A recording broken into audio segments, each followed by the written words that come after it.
Donc pour déterminer la courbe de niveau, il faut commencer par prendre un repère. Donc là on prend le premier repère ici. Donc vous voyez que il faut bien faire attention à ce que le bout du niveau il soit bien à côté du repère. Et ensuite on regarde où le fil campe. Alors lui, nous ce qu'on veut bien sûr c'est que le fil vienne ici. Donc là on voit que c'est pas à niveau. Donc pour trouver le niveau, il faut juste bouger d'un côté. Encore plus, masse. Jusqu'à temps. Donc ce qu'il faut, vous voyez, il faut essayer. Là c'est pas bon. Encore plus. Et alors, il faut que le fil il tombe juste dessus. Donc là il faut encore. Tu me dis quand c'est bon lui.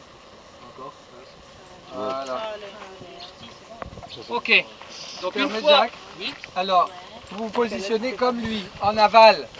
Si je fais sur la pente ici, je ne suis pas en dessous, je suis comme ça. Et on a le fil, c'est nous qui lisons le truc. Vas-y. Donc là, le piquet que je vais planter ici.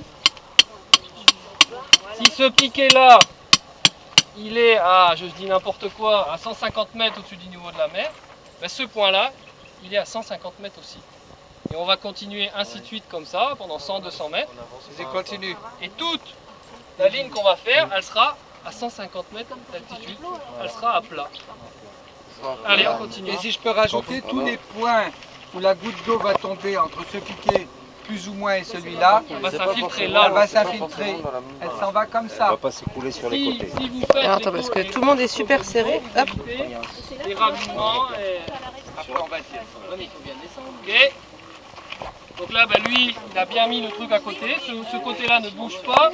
Et c'est celui-là qui bouge jusqu'à temps qu'on soit au milieu. C'est bizarre, hein, parce que notre œil, on aurait fait un truc comme ça. Eh ben, C'est bon là? Bon.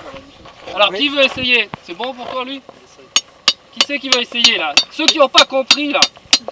Je filme l'intervention. C'est bon? Qui va les sceptiques. Ah non, j'ai compris, moi c'est bon. Qui c'est qui était sceptique? Où est-ce qu'il est, Guillaume? Allez, Guillaume. Rémi! Ah non? Ça y est, maintenant moi Ça y est. en gros, c'est tout compris. Qui lui Alors, coule? qui veut essayer? Ça, ouais, c'est au même Yann. niveau que Yann, ça. il était sceptique tout à l'heure. Non, mais je ne suis plus. Donc, il prend son petit A. Il va nous trouver une source à peu près. Oui, c'est vrai. Donc on peut le tourner, mais comme Bernard a dit, il faut se mettre en aval, par au-dessus. Parce que tu vas venir chez moi à Farino, tu vas voir l'établi comme ça, au niveau il te tombe dessus quoi. Donc là on voit, c'est pas au milieu là. Donc il faut.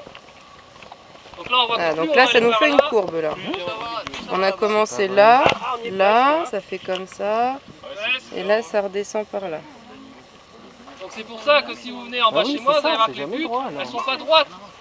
On me dit toujours, mais pourquoi tu as fait un dessin comme ça? C'est pas moi qui ai choisi. On est bon là? Je pense que c'est bon. On y est. C'est pas loin là. Mais c'est incroyable qu'il nous dit Julien. Julien, il va changer tout ça. Je lui ai déjà dit là. Obligé de changer toutes les buts, la merde. Donc une fois que vous avez fait ça, Ah non, attendez.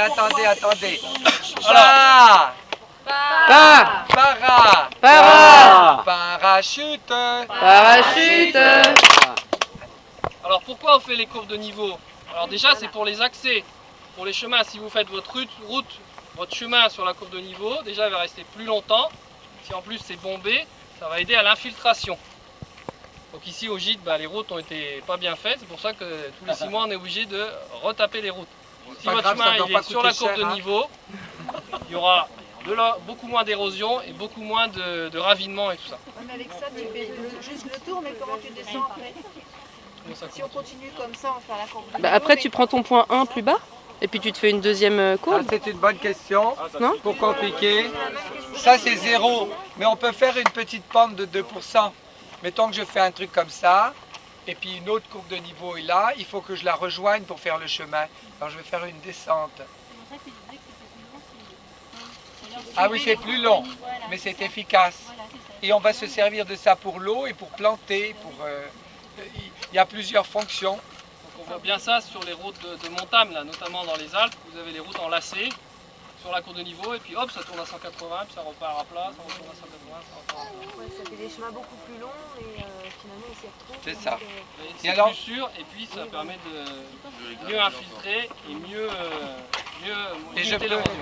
Et je peux commencer, par exemple dans ma courbe de niveau, à amorcer, si je veux que l'eau aille. Alors ce qu'on va faire au bout du chemin qui est comme ça, on va faire un bassin, une diguette, on va planter pour que quand je vais commencer ma petite pente, je vais commencer ici, et puis je peux l'augmenter tout en tournant, ici, ici, Après, on et se je met vais le faire un repère qu'on tour, veut. et puis je vais me remettre sur la courbe de niveau un peu plus bas. Alors je peux faire un truc comme ça, comme ça, comme ça. Tu choisis l'endroit de ta pente. Oui, et alors je vais choisir au bout de cet arbre, comme ça l'arbre va en profiter, puis je vais faire un bassin, et puis je vais mettre une pente, donc quand la petite goutte d'eau, elle va plus s'infiltrer, elle va aller couler là, et ainsi de suite. C'est génial, hein? Ouais. On va tous le faire, un peu chez Jacques, un peu en bas. Demain,